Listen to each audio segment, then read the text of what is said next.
Bair here for UNI-TV, joined by UNI men's assistant basketball coach Erik Crawford, and we're here today to talk UNI basketball 2013 recruiting class. Coach, you guys got 5 guys signed to come in next year and hit campus this summer. Just an overall view of how pleased were you guys with this group of recruits that you're bringing on campus? Very pleased, very pleased. This is within college recruiting, it's one of the first times that I've been a part of where we identified the guys we wanted and we're actually able to get all 5 of the guys we wanted to get.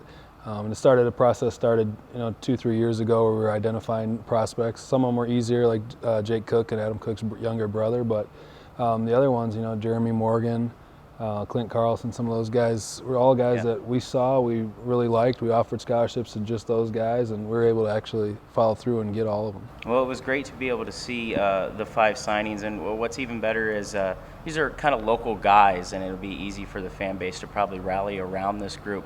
And you mentioned Bennett Cook, the third installment of the Cook family. Already standing about 6'7.5", 6'8". What do you guys really see in Bennett that maybe certainly differentiates him from his brothers, and what parts of his game are you guys really excited about? From watching him, it sounds like he's kind of a little bit of a combination of both of them. He's probably a little bit more athletic as far as driving it than Jake was, probably closer to Adam, but he also has the ability to shoot it. Shooting out to the 3 like Jake did is something he's going to have to continue to work on, but I think coming in the door, he's probably a little bit better shooter than Adam was. So to try to kind of blend both those guys, I know he's going to be very mobile. He's going to be very similar to both brothers where they can guard multiple positions. By the time he suits up, he'll be able to post up, he'll be able to play on the perimeter.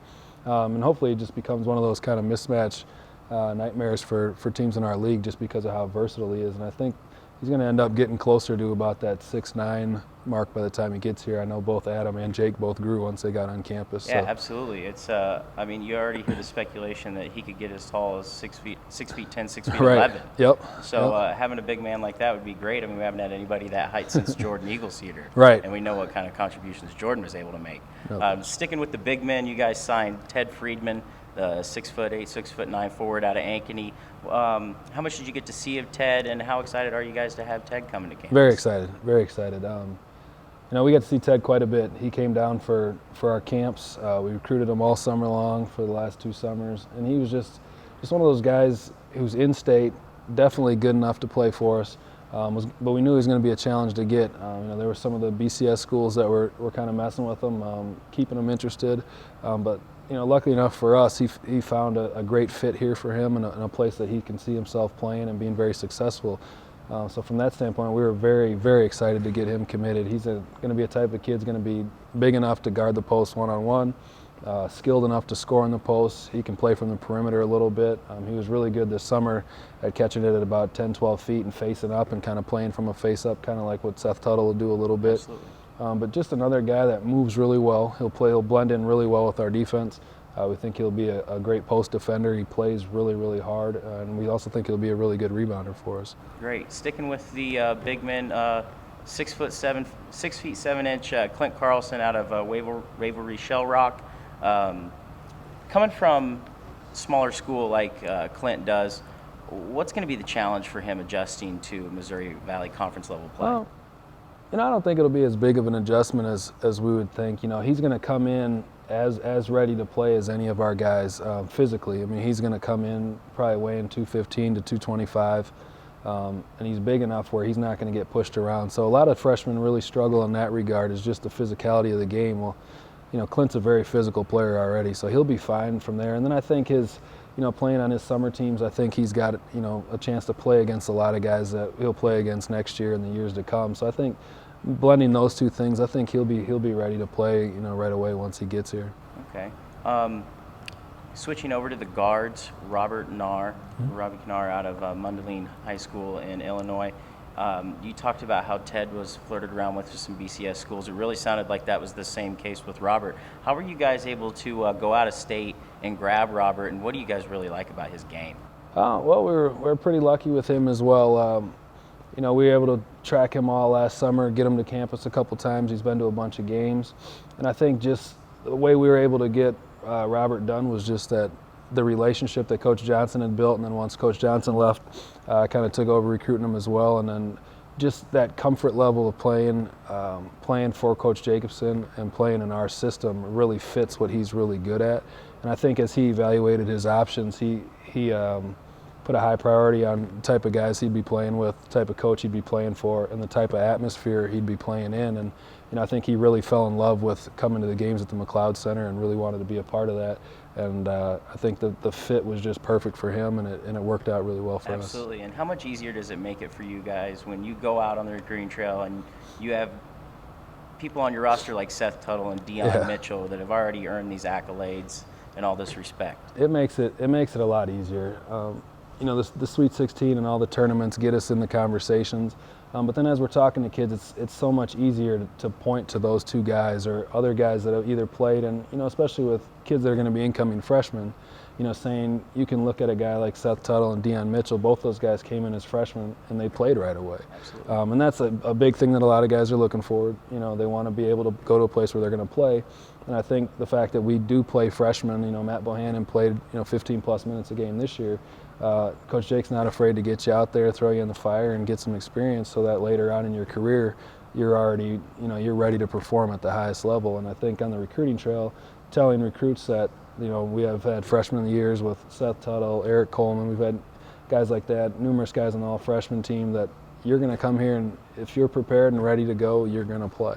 Absolutely. Last but certainly not least, Jeremy Morgan out of Iowa City West. I'm sure you guys have to be very excited about that. Gatorade Player of the Year in the state. The accolades are one after another with Jeremy. Yep. What really stands out to you guys about his game, and will he be making an impact right away for the Panthers? We think so. Jeremy's another guy, as we kind of talked about, was had offers from high major schools, from BCS schools. But again, the fit, Coach Hogan did a really good job recruiting him, built that relationship with him early on, and fortunately with him and his parents, they became very, very comfortable with our program. And again, getting him to campus, getting him here, he really kind of fell in love with our atmosphere. And as far as an impact, he's the type of kid that you really don't see in our league. He's about 6 feet 5 inches, very athletic.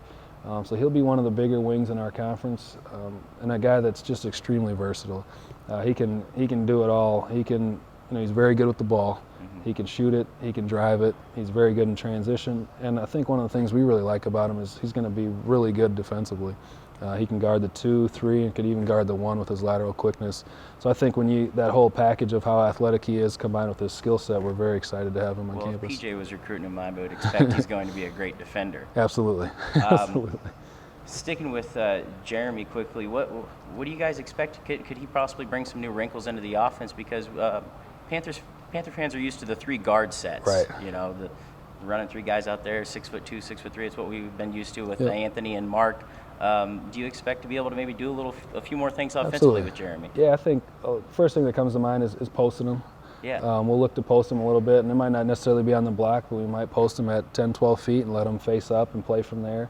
Other things we'll look to do a lot of is just some isolations and such because of his size and his first step. We could isolate him on the wing against probably a slower or smaller defender, and he's crafty and good enough to get where he wants to get on the floor. And then it's just a matter of him, finishing the play. But I would definitely, combined with our ball screen stuff and some of the stuff in transition, I would definitely see us running some actions where we try to get him touches close to the basket where he can either draw fouls or get easy points for us. And that's, like you mentioned, that's one of the areas we haven't had in the past. We haven't had a guy where we could just throw the ball to if he's being guarded by a smaller guy, and he can go in there and either draw a double team or get to the free throw line or create easier points for us rather than just, sometimes we get a little, happy with the outside shot. Well, this time, Jeremy and, even Clint, if he plays some of the 3, we'll look to get those guys some easier, post touches and opportunities to score around the basket. Absolutely. And last question quickly, how do you guys go about making the decision process on having a group of 5 coming in and when and whether or not to put the red shirt on these guys? That's one of the things that it kind of evolves. There's obviously guys that we think could benefit from a redshirt year before they even step on campus in June. And then there's some guys that once they get here, you start to work through the process. And there's a lot of factors. You look at the depth chart, and maybe it's a situation where there's 2 upperclassmen playing in front of you, and we just think it would be best served for you, probably just to take a redshirt year, get acclimated to our program, our style of play, get in the weight room, things like that. But it's really hard to say. Some guys actually come in wanting a redshirt because they understand how important that can be to get their bodies ready. And I think the biggest thing with redshirts is usually getting them ready for the physicality of the college game, getting their strength up. And I think most of the guys we've redshirted through the years have been guys that came in a little thinner than we probably feel they need to be to compete at a high level. So it's one of those things. We'll probably end up, I'd say one of those guys will probably end up redshirting. And that's something we've kind of talked a little bit about but we'll talk more with the families and with the student athletes themselves and kind of see if that's something they're interested in doing. By no means is a redshirt something that's forced on a kid. Usually we present, why we feel that they would benefit from that, and it's not always just, basketball-wise either. I think academically, kids can really benefit from a redshirt too, because if they're good students coming in, then maybe they can finish in 3.5 or 4 and do a year and a half or a year of masters, get some of that stuff, depending on where they see their future and how far ahead they've planned on things like that. So I think, I redshirted myself, and I think it was a huge benefit for me. So, it's just one of the things that just kind of work through an individual basis, kind of talking to the guys and just saying this is what we feel could be best for you, and if they want to do that, that's something we pursue. If not, they don't have to either. It's not, like I said, it's not something that's forced onto any of the kids, but hopefully they realize that we've been coaching for a while, and we've had great examples of guys who have redshirted, and then by their 5th year, they're far better than they would have been, in 4 years. Absolutely. Well, the 2013-14 season looks like it's going to be very exciting, to say the least. We've got some great starters coming back, like we mentioned, with Dion and Seth and the supporting cast. Some guys growing into some bigger roles. So it certainly will be exciting. And thank you for joining UNI-TV today. Absolutely. And look forward to chatting to you soon. Sounds great. Thanks for having me. Thanks.